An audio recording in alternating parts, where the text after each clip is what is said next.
It's Peaches here, and this is Peaches Pit Party, the podcast. A lot of puh sounds with that title. A replay of today's full show, which you can hear weekday afternoons live on K-Barrel 101. I hope you like what I have to say, and if not, well, then I'm sorry, not sorry. Enjoy. Here we go, pre-Friday, a.k.a. Thursday, August 15th, 2024, 2 weeks away from my 28th birthday, but who's counting, right? 208-535-1015 is the number to reach me. I'm looking at the story here already. A leaky fire hydrant in Bed-Stuy, Brooklyn, currently surrounded by goldfish. The neighborhood residents, after noticing the leak in the water pit it created, well, these neighborhood residents bought about 100 fish and colorful rocks and created this outdoor fish pond. But, of course, not everyone supports the idea. One poster even said online, at best, these fish might be swept up in a rainstorm down a storm drain. There's always that one person that's negative online, no matter what it is. We talk about it all the time on the Life in Idaho Falls Facebook group or even East Idaho News. Whenever there's a story about something, no matter how positive or negative the subject is, there's always that one person commenting how it just sucks. We had a listener send us a message, a screenshot of a comment on the train, this historic train passing through Idaho Falls. And one guy was in the comments saying he hopes it derails because Idaho only gets it for 30 minutes. Salt Lake City gets the majority of it or something like that. I don't know, but hoping for a train derailment because Idaho doesn't really see it for as long as Utah does. Very weird. Very, very weird. I do like this neighborhood outdoor fish tank. I'm waiting for some kid just to jump into it like it's a Bass Pro Shop fish tank. Have you seen those videos online? Those are pretty funny to watch on Instagram. K-Barrel 101, Idaho's only rock station. I don't know how I feel about this. This dude, Ibrahim Al-Nasir from Saudi Arabia, he made history recently by connecting 444 video game consoles to one TV. Yeah, that's right. His video game setup, which ranges from the Magnavox Odyssey to the latest PlayStation 5 Slim, earned him a Guinness World Record. He was able to wire everything together, somehow keep messy cables out of sight with over 30 RCA switchers and 12 HDMI switchers. Bravo to this guy. I bet that cable management was the most difficult thing he or anybody has ever seen. How do you own 444 video game consoles? Do you just collect them over this many years? This dude must be rolling in the dough to own that many video game consoles. Is there a picture of him in this article? I want to see what kind of TV he's using. It looks like a standard TV, but yeah, I'm looking at a setup here. And he has all the systems just right there in front of the TV on the display case. And it's funny because a couple of the systems are in the far back, like on the second or third shelf. I can't imagine wanting to go play those systems. You have to go all the way back there, turn those systems on. It'd be a nightmare. To this guy, I know Guinness World Records has to be on site to watch you do the record in order for you to get the world record. So I'm wondering if the representative for Guinness World Records was just standing there watching him mess with cables the entire time, have some explicit words for one system not working and needing to fix it, that sort of thing. But congratulations to this guy. I don't know what you're going to do with 444 systems on one TV, maybe play endless video games if you'd like. Sure. I really don't know what to think of this. 444 video game consoles. That's just absurd. I saw this in the news. I didn't read too much into it. I just saw the headline about this widower's lawsuit that may be thrown out due to a Disney Plus trial, something like that. This man is suing Walt Disney Parks and Resorts. He may have his case thrown out because he signed up for a 1-month trial of Disney Plus back in 2019. His name's Jeffrey Piccolo, suing Disney for the wrongful death of his wife. The lawsuit states that in October 2023, his wife passed away due to an allergic reaction she had while dining at Raglan Road Irish Pub in Disney Springs. However, court documents show that Disney is trying to dismiss the case, claiming that since Piccolo signed up for a trial of Disney Plus in 2019, he is required to arbitrate all disputes with the company. That didn't make much sense to me. So this guy signed up for a free trial and he's not supposed to be in association at all with Disney. Is that what I'm assuming here? It's a weird story for sure. it's a very sad story. His wife died eating at a Irish pub in Disney Springs. Was she allergic to one of the foods and ordered it and didn't realize it? And next thing you know, had to go to the hospital, went into that shock and passed away. Really sucks, man. Food allergies are very weird, aren't they? I knew a kid, well, my sister went to school with this kid that was allergic to a whole lot of different foods. And I mean a whole lot. There was a whole page outside the classroom saying, hey, do not bring these foods in. And it was like mangoes, peanuts, frosting, all this stuff. And I felt bad for the poor mom that had to feed that kid because it's like, hey, you could legitimately kill your son almost by giving him one raw food. Food allergies, yeah, they suck, man. The Arizona Diamondbacks have had a hot streak as of late on the field, outside the field as well. The team's play since the All-Star break has gotten them back in a wild card spot and within striking distance of the National League West lead. And Phoenix has set a new record with 80 consecutive days of at least 100 degrees. And that's stressing out the air conditioning at Chase Field. It's supposed to keep the temperature inside the field at 75 degrees, but with the heat wave, there's that buzzword again, heat wave, heat wave, heat wave. The system hasn't been able to keep up, and players have complained about cramping and overly humid conditions. Diamondbacks president Derek Hall said, we are making the best of a system that is over 26 years old and has been regressing year after year. The HVAC system is a top priority for an overhaul. I'm sure that dude is in a suit in a nice suite that's air conditioned, watching these players out there on the field. But also, wouldn't you hate to play in Phoenix, in Arizona, for an outdoor sport at least?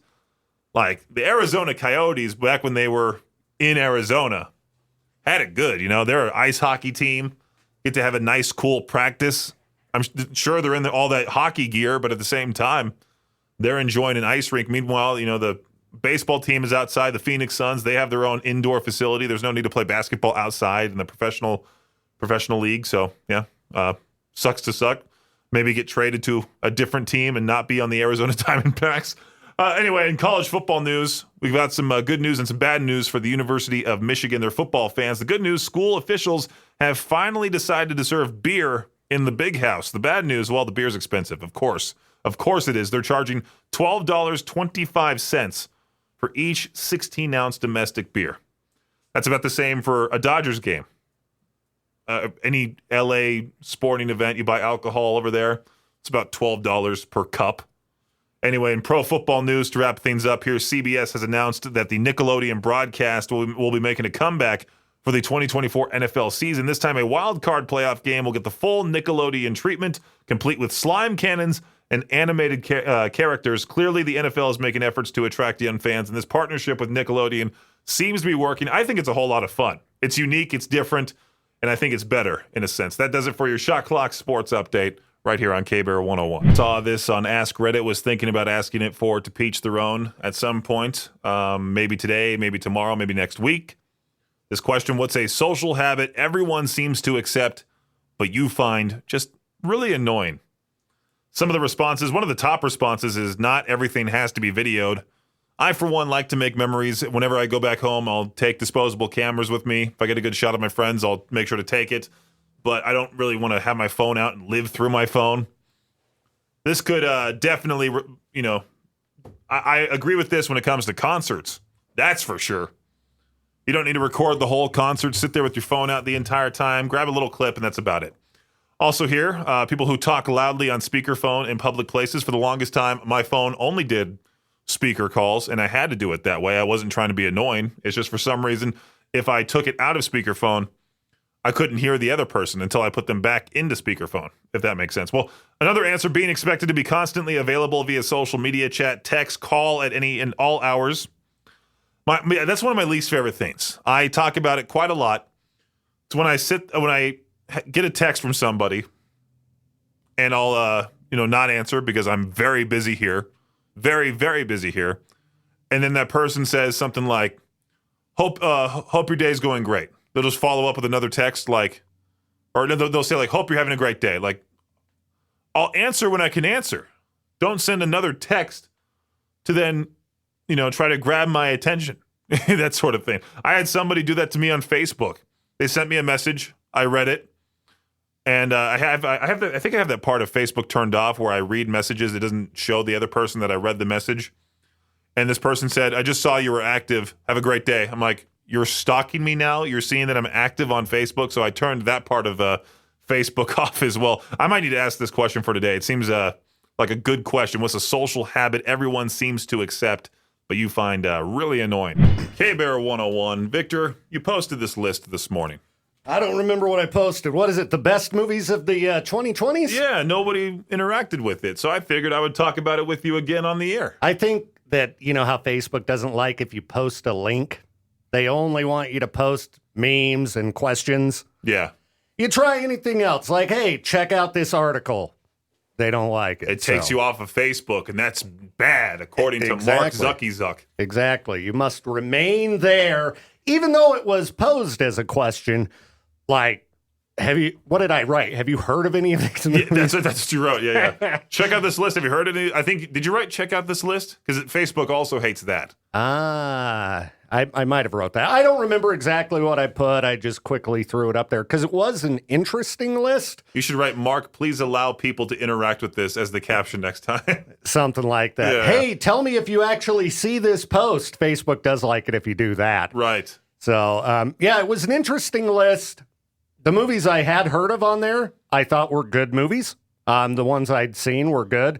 The rest, I'm like, what is this? Yeah, there's a lot of like artsy fartsy films in this list here. I was thinking like, this guy who wrote the article, Ross Johnson, he's one of those pretentious dudes. I don't call it film, I call it cinema. Ooh, it's an experience. I like those kind of movies. Like I saw they had the movie I hadn't seen yet. I was about to ask you about that one. I know exactly which one you're talking about. Beau is Afraid? Yeah, with Joaquin Phoenix, who also seems very pretentious. Well, it's from Ari Aster, and I know we differ on our opinion of his movies. My brother's name was River. I'm Joaquin Phoenix. Now listen. But Hereditary, Midsommar, S-tier quality films. Horrible. And actually, no, not Midsommar. I haven't seen that one because I was so not let down, but weirded out by Hereditary. It made me laugh more than anything. Hereditary was not scary at all to me. It was just a funny movie. Yeah, it's not scary. No, it's more thought-provoking. Like unsettling or just kind of dark and depressing. I call it the triple IPA of movies, where you have to say it's an acquired taste. I'm guessing if you didn't like Hereditary, you would not like Midsommar either. Oh, I want a scary movie that's actually normal and not following the same old stereotypes of any horror movie out there. Like, then I would have thought you'd like Hereditary. I'm being chased by the monster. Oh, I fell over. Yeah, but Hereditary is not like that at all. Or you see like, the couple, being spicy, and next thing you know, the monster comes in and kills them both. Oh, dude, I watched a great horror movie over the weekend. What was it called? It had a really generic name because it was filmed in Argentina, and so the translated name, it was like When Evil Lives or something like that. What was it called? When Evil Lives Here movie? No, it's not it. It's not it. When Evil Lurks. When Evil Lurks. A 2023 supernatural horror film written and directed by Damien Rugigna, whatever. Yeah, dude. That movie was wild. The idea it was crazy of demonic possession spreading like a virus is more terrifying than an illness or the undead. Dude. That's a great concept. It had some of the most insane, gore scenes. I'm telling you that I've seen in a movie. Like, they catch you off guard, but I don't think it was so bothersome that, it wasn't like Hostel where you're sitting there going, No, you want the gore to be realistic.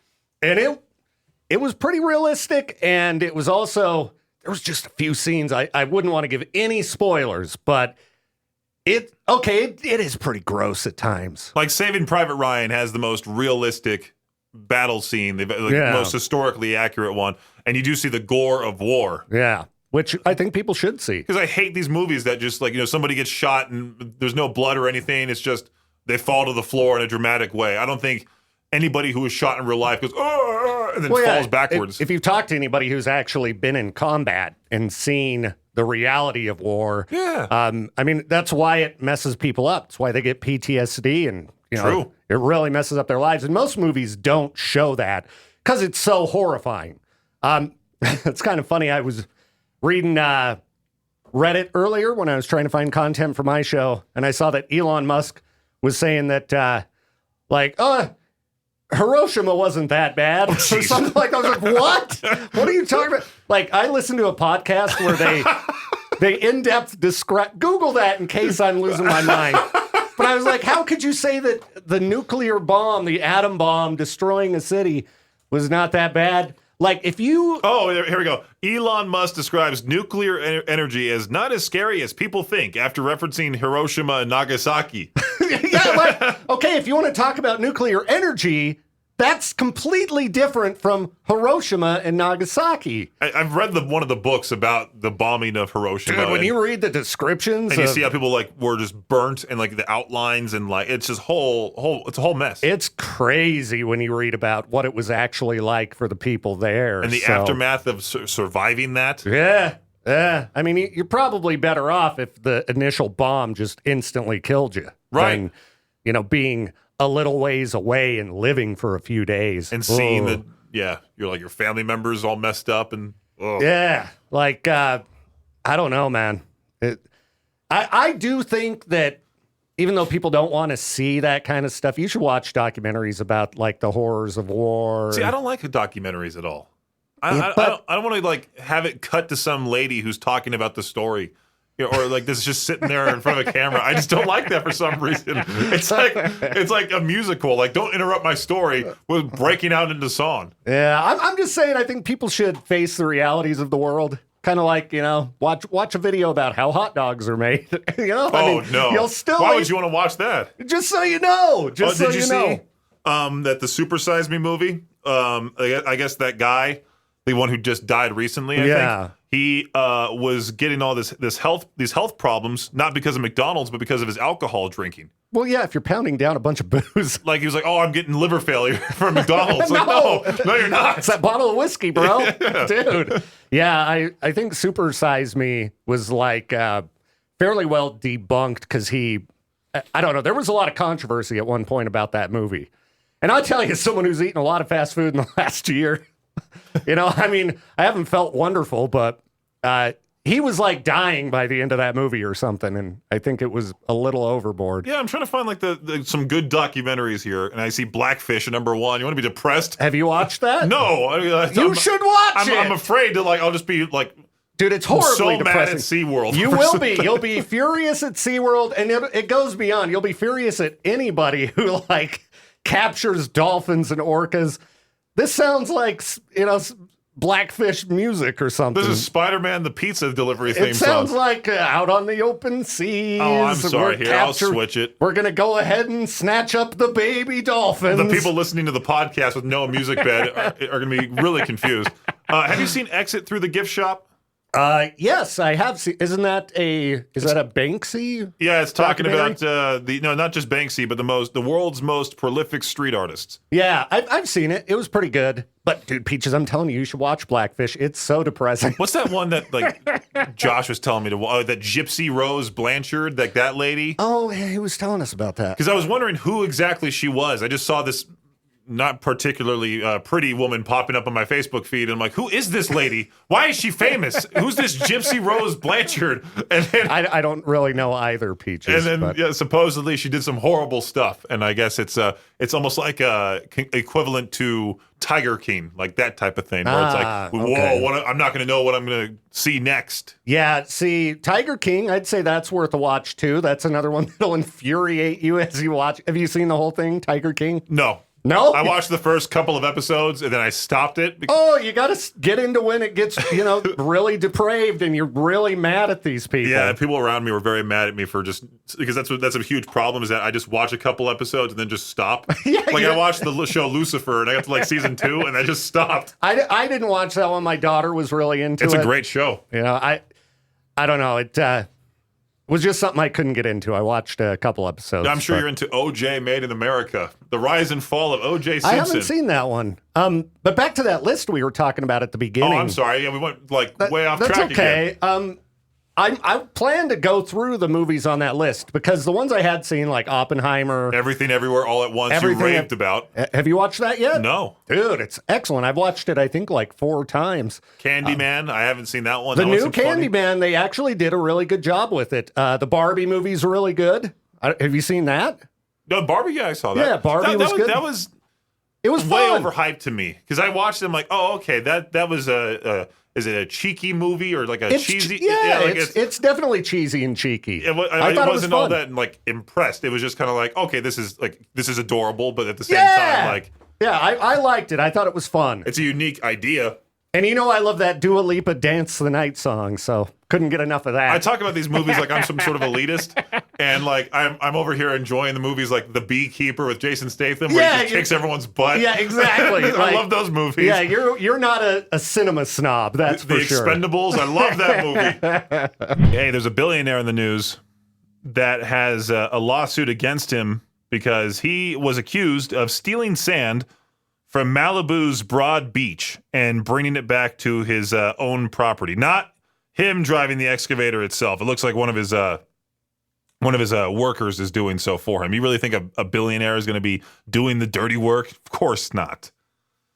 He's Mark Ananazio, a billionaire businessman and owner of the Milwaukee Brewers baseball team. For some reason, he has this house in Malibu, California. He doesn't want to live anywhere near Milwaukee. But I guess, his team has been using excavators to dig up sand from Broad Beach and carry it back to his house as part of an ongoing construction project. The reason why people found out about this is because the suit was filed by Adanazio's next-door neighbor, James Kohlberg, son of Jerome Kohlberg, who founded the global investment company Kohlberg, Kravis, Roberts & Co. So essentially, it's two billionaires fighting each other. And the next door neighbor's like, yeah, this dude's stealing sand, which makes me laugh because it's like just two people with a whole lot of money. And one guy is legitimately taking like what seems to be, a giant shovel machine, taking that sand and bringing it to his property. And for what? To have it be a part of his front yard? Is he going to make like his own mini beach? It's not necessarily a great big house either or a great big plot of land. He bought the plot of land for $23 million in 2007. That's how expensive Malibu, California is. And I don't know. I'm baffled by what he's going to do with the sand. Is he going to make like a little beach? Like, why would you want sand on your property? You want sand far, far away from your house. Or at least that's how I feel. Like, I made my bedroom and my apartment beach themed. Am I going to start taking sand from back home, bringing it on the airplane with me, and dumping it onto my bedroom floor? Because my bedroom is beach themed. Why not? Why not put a fish in a bowl somewhere in there too? Make it really put like one of those prop umbrellas up too while I'm at it. And it really does suck not having too many concert venues near you. Like, sure, we have shows here in the area, but they're sparse. They're very sporadic. Salt Lake City and Boise have consistent shows year round, and it really sucks having to drive 3 hours south for a show in Salt Lake City. I don't want to spend money on a hotel, so I drive back the night of. I don't get back till about 3 o'clock in the morning, go to bed super late, wake up around noon, just exhausted from the night before. Same thing for Boise. Boise, I won't drive back the night of. Just that hour extra for some reason. I will definitely get a hotel in Boise, spend the night in Boise, then hit up a Trader Joe's the next day, and then make my way back to here, of course, East Idaho. And I'm looking at all the shows coming to the area. I mean, this Sunday in Salt Lake City is the Limp Bizkit show at the Utah First Credit Union Amphitheater, formerly known as the USANA Amphitheater. A lot of our listeners very excited for that show. I'm jealous. But not next week, but the week after, of course, more and more shows. More and more of these shows coming to the area. I mean, luckily we got Ice Nine Kills in this moment coming to Idaho Falls. We got, what else is there? Slipknot Knocked Loose and Vended in Boise.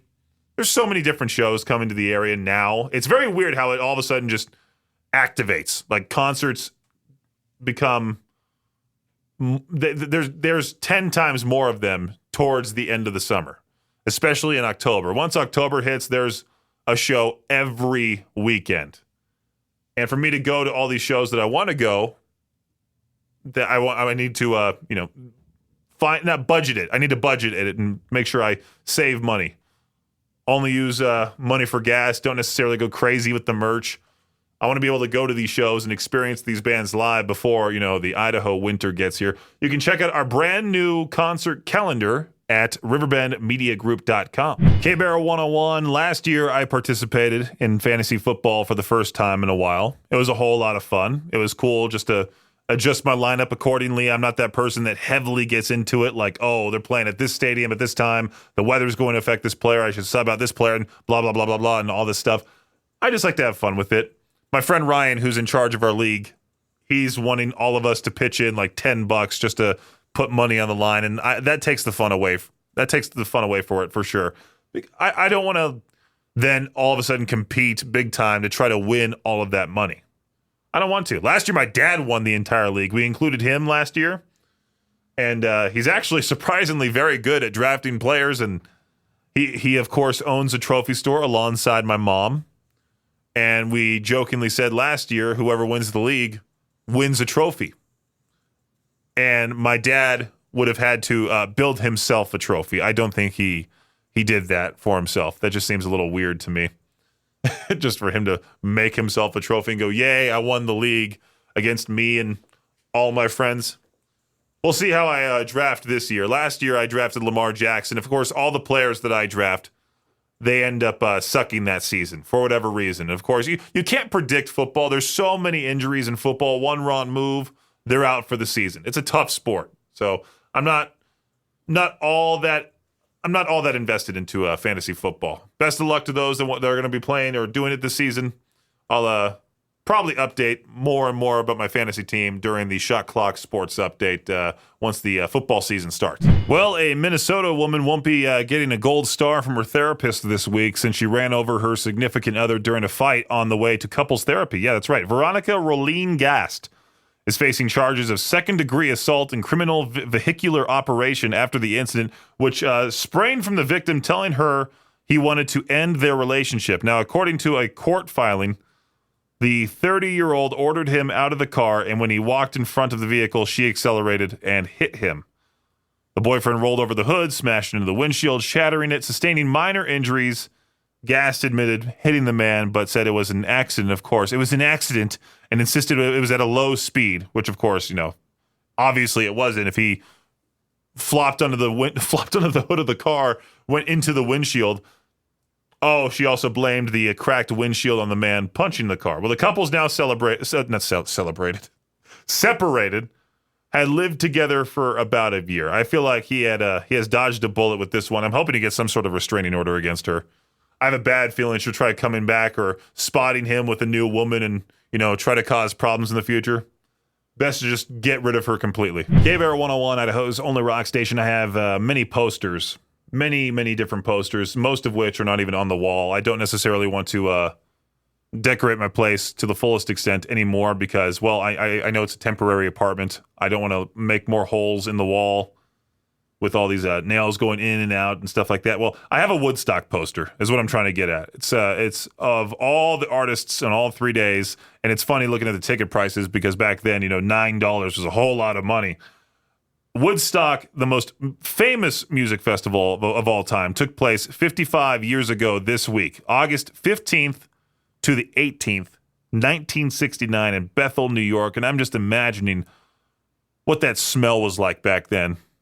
You think metalheads don't put on deodorant now. Imagine these hippies back then who, for the most part, were probably just drugged out, I would say. Back then, I don't think they were necessarily at all picky compared to now. Because, now you have all these people that say, well, I'll show up to this concert, only participate in watching the opener, and then I'll leave. I saw a lot of people leave after Coheed and Cambria because they didn't want to go see Primus, which I do not understand at all.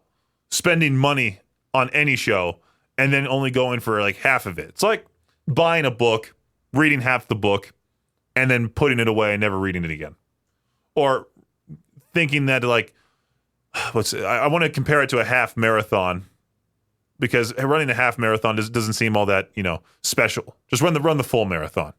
If you're going to run long distance, don't run 13.1 miles, run 26.2. But back then, you had all these legendary artists at Woodstock. Jefferson Airplane, Grateful Dead, Sly and the Family Stone, The Who, Jimi Hendrix, Janis Joplin. You wonder if back then they knew what they were witnessing, how historic of an event that was Woodstock, the original Woodstock. Not Woodstock 94 or even worse, Woodstock 99, which that's one of those documentaries I watched like the first episode of and then went done, and then that was it. Never finished it, just watched the first part. Peach's Pit Party on K-Bear 101 with Falling in Reverse right there, featuring Jelly Roll All My Life. I was talking to Viktor because I forgot that the Falling in Reverse album comes out tomorrow, August 16th. And I'm like, maybe we should do an album playthrough. And I looked at the track listing. It's literally all songs we have been playing for quite some time. Yeah, let me look at the track listing here. Falling in Reverse, Popular Monster, the album, his mugshot as the picture there. Where's the track listing? Come on. Do I have to type out track list? Okay, there's the prequel, which of course is probably just some like 40-second little track that, builds up to then Popular Monster that plays. Then All My Life, which we, of course, are playing heavily right now. It's the biggest song out there. Then Ronald, we've been playing quite a lot. Voices in My Head. And then a new one called Bad Guy featuring Soraya, formerly known as Paige from WWE. Watch the World Burn. Trigger Warning, the only other new track off of the album. Then Zombified. Oh, and I'm sorry, there's another new track called No Fear. And then Last Resort Reimagined. So essentially, if we were to do an album playthrough of the new Fallen in Reverse album, there'd be 3 new songs and that's it. All the rest are songs we have been playing for quite some time. That's how long it took for this album to come out, which is funny because initially Ronnie was like, oh, we're only going to release singles from here on out. That was the first time Viktor interviewed him on Zoom. And then when Viktor interviewed him when he was in town at the Mountain America Center, he's like, yeah, we're going to be doing an album. So I'm assuming he just was like, yeah, let's just gather all these singles together, put them on one album, and that's it. I predict that in the future they'll just put out a single here and there and continue this route of just single, like craft singles. Thanks for listening to Peach's Pit Party, the podcast. If you enjoy the show, please share, subscribe, and rate the podcast. Peach's Pit Party is hosted by me, Peaches, and is a production of Riverbend Media Group. For more information or to contact the show, visit riverbendmediagroup.com. Until next time, Peach out.